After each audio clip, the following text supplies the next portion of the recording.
TeamLease is the other one that we're looking at.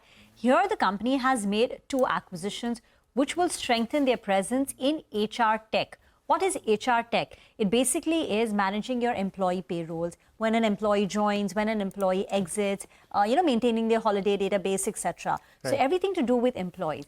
Now, the stock, of course, is not, reacting to the acquisitions. For one, these are relatively smaller acquisitions. So one company is called TSR Darashaw, where the acquired company had revenues of about 9.2 crore rupees, and the company is paying about 1.9 times of its revenue. So about 17 crores is what the company is paying for the first acquisition.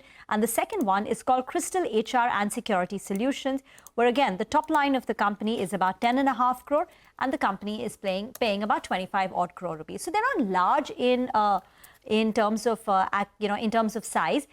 So that's reason number one why the stocks are not reacting that much. But what you need to know is that these are companies with acquired companies have very high margins. So the operating margins of the first company, TSR Darashaw, is about 15%, and even the second company, Crystal HR, operating margins, PBT margins, are 15%.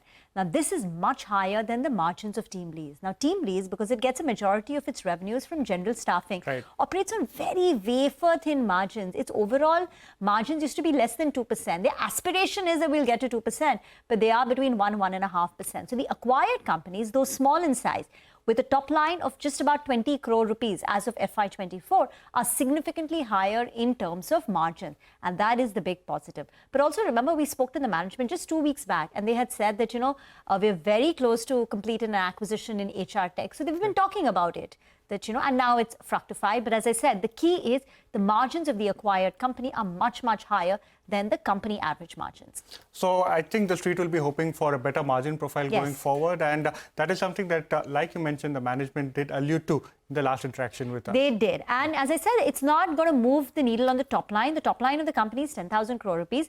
The acquired company has a revenue of, both of them combined, is about 20 odd crore rupees. Right. So on the top line makes no difference, but on the bottom line, it will make a difference. And especially as they scale it up to their other clients, it could be meaningful on the operating margin front.